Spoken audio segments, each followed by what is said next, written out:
আমরা এখন আলোচনা করব লাইসোজোম নিয়ে। লাইসোজোম হলো একটা কোষীয় অঙ্গাণু যেটা ঝিল্লিবদ্ধ এবং তার কাজ তখনই যখন কোষের মধ্যে কোনো জীবাণু প্রবেশ করে। তাহলে দেখো লাইসোজোম কি নামকরণ করছে ক্রিশ্চিয়ান দ্য দুবে নামক একজন বিজ্ঞানী। উৎপত্তি এটা এন্ডোপ্লাজমিক রেটিকুলাম, আমরা জেনে আসছিলাম মসৃণ এন্ডোপ্লাজমিক রেটিকুলাম কি তৈরি করে, লাইসোজোম তৈরি করে। প্যাকেজিং এর কাজটা কি করে, গোলগি বডি। তাহলে পরিবহন এবং প্যাকেজিং করে কোথায় কোথায় হয়, গোলগি বডিতে হয়। কাজ কি দেখো, এরা একটা প্রক্রিয়া জীবাণু ধ্বংস করে, যে প্রক্রিয়াটার নাম হলো ফ্যাগোসাইটোসিস। গ্রিক ফ্যাজেইন কথাটার অর্থ হলো খেয়ে ফেলা। তাহলে ফ্যাজেইন অর্থ হলো খেয়ে ফেলা, তাহলে ফ্যাজেইন থেকে আসছে ফ্যাগোসাইটোসিস। তাহলে জীবাণু খেয়ে ফেলা বা ভেঙে ফেলার প্রক্রিয়াকে বলা হয় ফ্যাগোসাইটোসিস। এরপর জীবাণুটাকে তারা তার ভিতরে নিয়ে, তার কোষের ভিতরে নিয়ে, অর্থাৎ অন্তঃকোষীয় পরিপাক, পরিপাক মানে জীবাণুকে ধ্বংস করে দেওয়া, তার মানে সে খাদ্য পরিপাক হয়ে পুষ্টি পাচ্ছে বিষয়টা এমন না। এখানে পরিপাক কথাটার মানে হলো জীবাণুটাকে নষ্ট করে ফেলা, মেরে ফেলা। তাহলে জীবাণুটার পরিপাক করে ফেলে। আর মাঝে মাঝে কি হয়, এই লাইসোজোমের মধ্যে দেখো, এই যে এটা একটা লাইসোজোম, এর মধ্যে কিছু হাইড্রোলাইটিক এনজাইম থাকে। হাইড্রোলাইটিক এনজাইম তার মানে সে ঘটাতে পারে হাইড্রোলাইসিস। দেখো হাইড্রো মানে সবসময় বোঝায় পানি, আর লাইসিস মানে ভেঙে ফেলা। তাহলে হাইড্রোলাইসিস মানে পানির উপস্থিতিতে কাউকে ভেঙে ফেলা, নষ্ট করে ফেলা। তাহলে ও জীবাণুকে মূলত হাইড্রোলাইসিস ঘটিয়ে ধ্বংস করে। কিন্তু কোনো কারণে যদি জীবাণু না আসা সত্ত্বেও তার এই যে ঝিল্লি আছে বাইরের দিকের, এই ঝিল্লিটা ক্ষতিগ্রস্ত হয়, তাহলে এনজাইমগুলো বের হয়ে যাবে। এই এনজাইমগুলো খুবই ডেঞ্জারাস, যাকে পাবে তারই হাইড্রোলাইসিস ঘটাবে। তাহলে এই এনজাইমগুলো যদি কোষের অন্য অঙ্গাণুর যখন কি করে দেয়, ধ্বংস করে দেয়, মনে করে এনজাইম বের হয়ে গিয়ে নিউক্লিয়াসকে মেরে ফেলছে, মাইটোকন্ড্রিয়াকে ধ্বংস করে ফেলছে। কারণ এনজাইম তো আর বুঝে না কাকে মারবো কাকে মারবো না, সে জীবাণু বুঝে না, সে বের হইলেই যাকে পাবে তাকেই মারবে। তাহলে এই ঘটনা যখন কোষের লাইসোজোম ভেঙে গিয়ে এনজাইমগুলো বের হয়ে নিজের কোষকেই মেরে ফেলে, তখন এই ঘটনাটাকে বলা হয় স্বগ্রাস বা অটোলাইসিস। তাহলে অটোলাইসিস মানে নিজের কোষকে নিজেই মেরে ফেলতেছে, নিজ লাইসোজোম মেরে ফেলতেছে। এবং এই জন্য তাকে বলা হয় সুইসাইডাল স্কোয়াড বা আত্মঘাতী থলিকা। মাঝে মাঝে সে কী করে, নিজের কোষকে নিজেই মেরে ফেলে, এই জন্য বলা হয় সুইসাইডাল স্কোয়াড বা আত্মঘাতী থলিকা। তাহলে কি কি ভোলা যাবে না লাইসোজোম থেকে, আরবিসিতে লাইসোজোম থাকে না। ইম্পর্টেন্ট তথ্য, প্রাণীদের শ্বেত রক্তকণিকায় অধিক সংখ্যক লাইসোজোম থাকে, কারণ প্রাণীর শ্বেত রক্তকণিকাটাই মূলত রোগ প্রতিরোধ ক্ষমতার জন্য দায়ী। শ্বেত রক্তকণিকার মধ্যেই মূলত কি থাকে, বেশিরভাগ লাইসোজোমগুলো থাকে, কারণ শ্বেত রক্তকণিকাগুলো জীবাণুগুলোকে ভক্ষণ করে ফ্যাগোসাইটোসিস প্রক্রিয়ায়, এরপর লাইসোজোম ওইখানে গিয়ে এনজাইম দিয়ে জীবাণুগুলোকে মেরে ফেলে।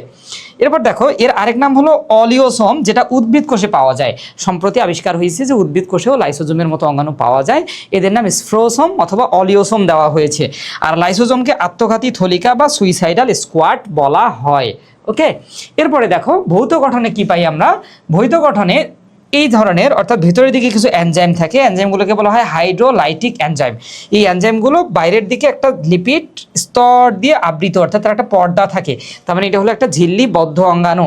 এবং লিপিডের বাইরেও কিন্তু আবার দেখো এই যে গ্লাইকোলাইটেড মেমব্রেন ট্রান্সপোর্ট প্রোটিনগুলো থাকে, অর্থাৎ এই প্রোটিনগুলো এনজাইমগুলোকে কি করে, ভিতরে নিয়ে আসে, যখন এনজাইমগুলো তৈরি হয় ভিতরে নিয়ে আসে অথবা বাইরে নিয়ে যায়। এখন দুই ধরনের পদার্থের নাম আমাদের জানতে হবে। এক ধরনের পদার্থকে বলা হয় লাইসোজোম স্টাবিলাইজার, আরেক ধরনের পদার্থকে বলা হয় লাইসোজোম ল্যাবিলাইজার। স্টাবিলাইজার আর ল্যাবিলাইজার জিনিসটা কি দেখো, কিছু কিছু রাসায়নিক পদার্থ লাইসোজোমের এই ঝিল্লিটাকে শক্তিশালী করে, অনেক স্ট্রং বানায়, তাহলে লাইসোজোমটাকে স্টেবল করে, এই পদার্থগুলোকে বলা হয় স্ট্যাবিলাইজার। ওই পদার্থগুলো যদি আমরা নেই কোনোভাবে দেহের ভিতরে, তখন লাইসোজোম সহজে ভাঙবে না, তাহলে লাইসোজোমটা স্টেবল হবে। এই ধরনের পদার্থ লাইসোজোমকে শক্তিশালী করে, পর্দাটাকে শক্তিশালী করে। কিছু পদার্থ আছে যারা লাইসোজোমের পর্দাটাকে ভেঙে ফেলে, তাহলে এই পদার্থগুলো কিন্তু ডেঞ্জারাস, কারণ কারণে অকারণে তো লাইসোজোমের পর্দা ভাঙা যাবে না, এনজাইম বের হয়ে সব কিছু নষ্ট করে ফেলবে, কোষকে মেরে ফেলবে।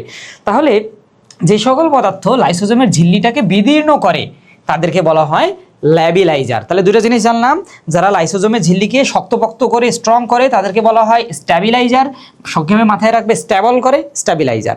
আর যারা ল্যাবাইল, ল্যাবাইল মানে ভেঙে যাওয়া, যারা ল্যাবাইল করে বা ধ্বংস করে তাদেরকে বলা হয় ল্যাবিলাইজার। এই যে দেখো এখানে আমরা এখন একটা তোমরা লাইসোজোম দেখতে পাচ্ছ, এখানেও কিন্তু আবার সেম জিনিস দেখো, এই যে গোলগি বডিগুলো আছে, যে প্রোটিনগুলো তৈরি হচ্ছে মূলত হাইড্রোলাইটিক এনজাইমগুলো এক ধরনের প্রোটিন, এনজাইম মানেই প্রোটিন। হ্যাঁ, তাহলে এই এনজাইমগুলোকে পরিবহন করে দেখো গোলগি বডি কোথায় পৌঁছায় দিচ্ছে, লাইসোজোমের মধ্যে দিয়ে দিচ্ছে। এরপর যখন কোষের মধ্যে জীবাণু প্রবেশ করবে, এই জীবাণুটা লাইসোজোম তার ভিতরে গ্রহণ করবে, করে ওই এনজাইম দিয়ে জীবাণুটাকে মেরে ফেলবে।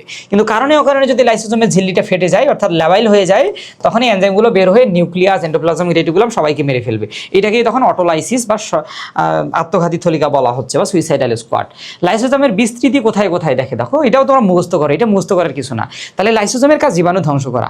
আমাদের দেহের যে অঙ্গগুলো জীবাণু ধ্বংসের কাজে জড়িত তাদের মধ্যেই মূলত লাইসোজোমটা থাকবে। তাহলে জীবাণু ধ্বংস করে লিভার, লিভার ডিটক্সিফিকেশন করে, জীবাণু ধ্বংস করে, তাহলে লিভারের মধ্যে থাকে। শ্বেত রক্তকণিকা বা WBC ইংলিশে বলা হয় হোয়াইট ব্লাড সেল, তাহলে এর মধ্যেও কিন্তু লাইসোজোমটা থাকতেছে, কারণ শ্বেত রক্তকণিকাও জীবাণু ধ্বংস করে। কিডনিতে থাকে, আর একটা হলো ইন্টেস্টাইন বা অন্ত্রের মধ্যে থাকে। শর্টকাটে মনে রাখতে পারো লাউকি, অর্থাৎ LWKI।